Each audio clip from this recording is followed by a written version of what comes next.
freeintromusic.com layout track.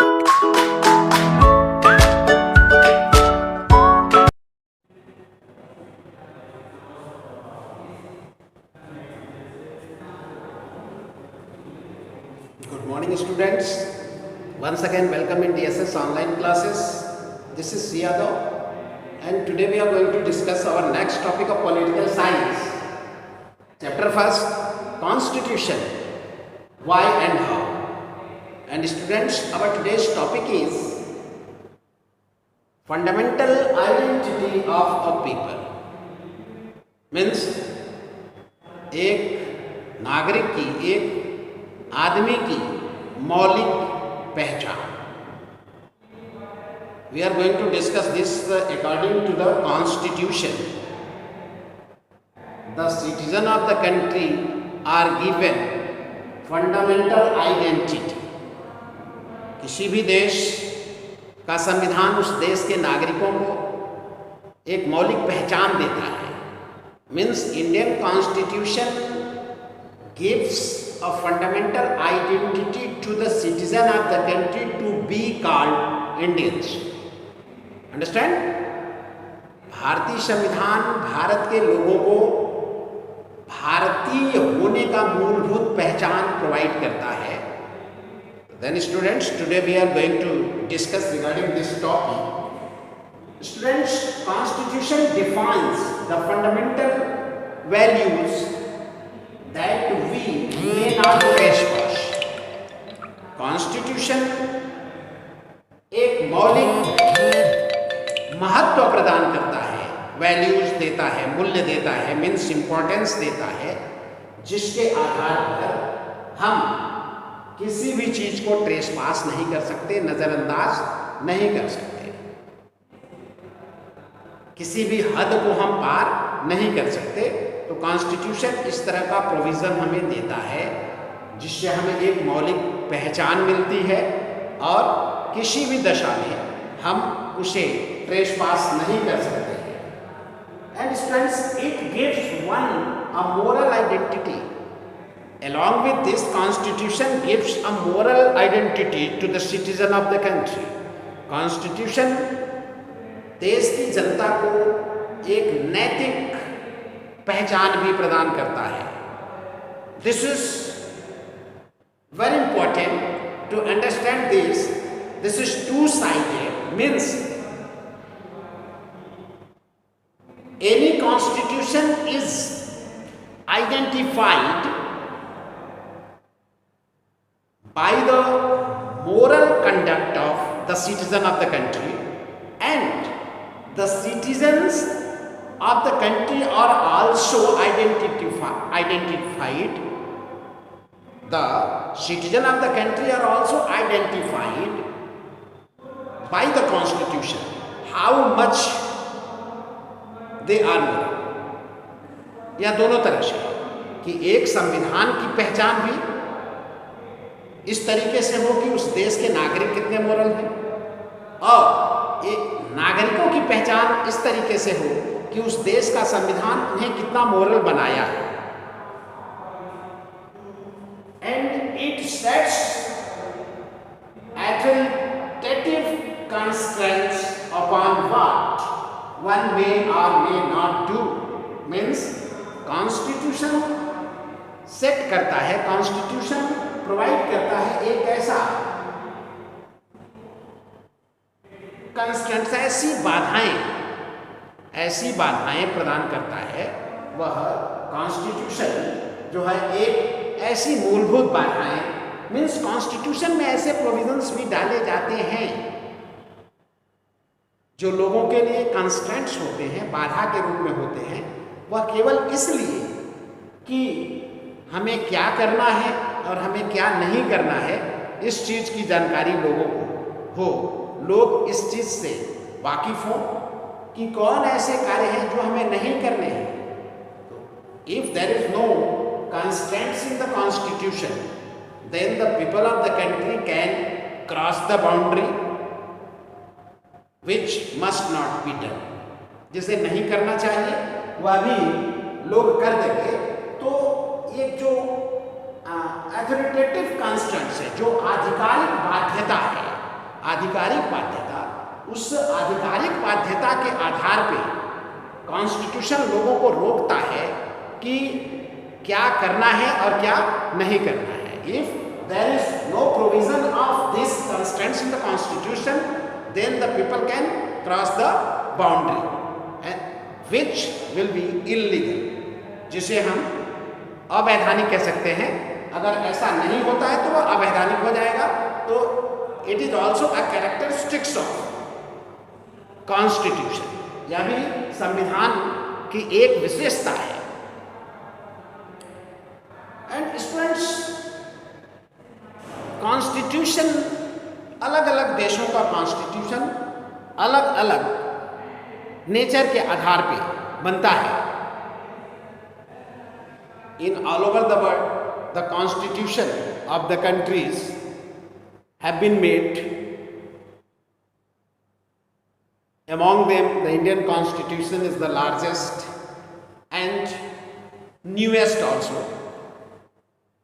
The Constitution of India, in which we do not have the ethnic provisions, means the Constitution are made also in which the traditions merged.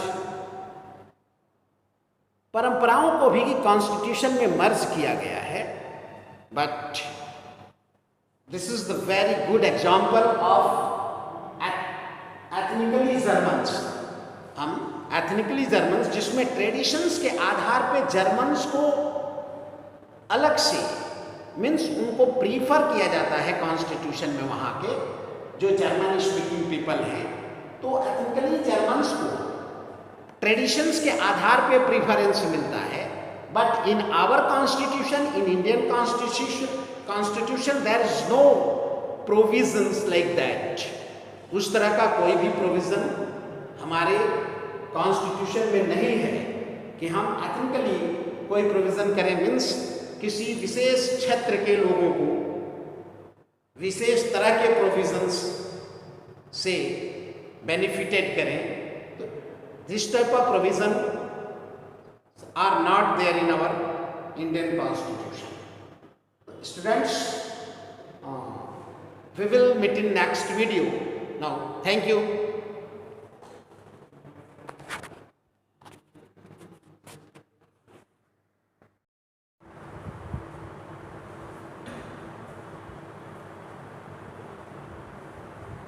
Students,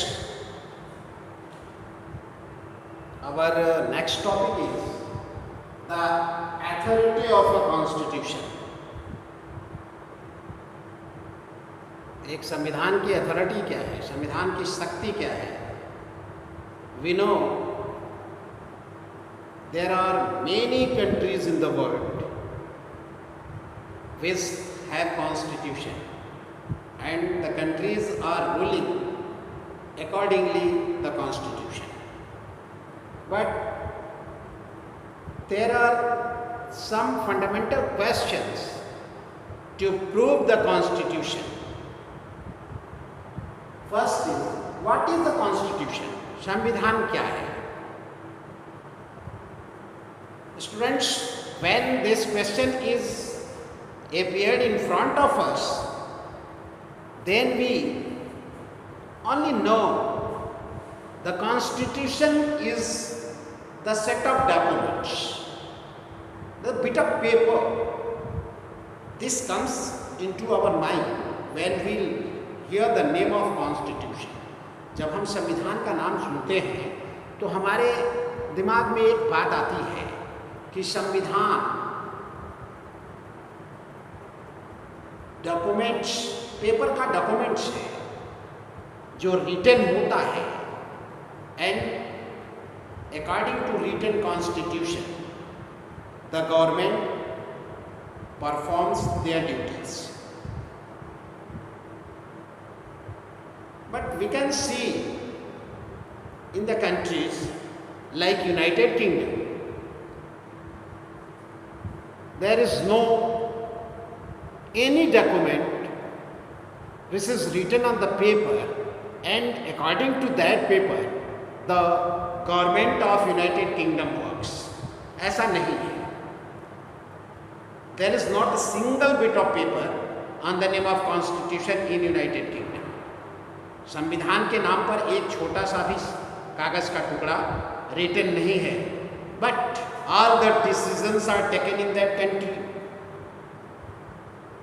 And at the every fold, everywhere, the Constitution is working itself.